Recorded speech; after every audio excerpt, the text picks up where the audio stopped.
me saime parema pakkumise, ütleb klient. Mis see tähendab? Enamus paneb müügiprogrammi kirja, et konkurendi hind oli parem, aga 80% juhtudest tähendas see seda, et klient tundis, et keegi teine mõistis seda paremini.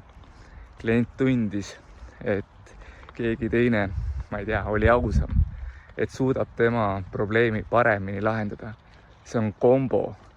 Aga kui sa paned, et hind oli kallim, siis mida sa teed järgmises kontaktis teisiti? Mitte midagi. Sest sulle tundub, et see oli väline probleem.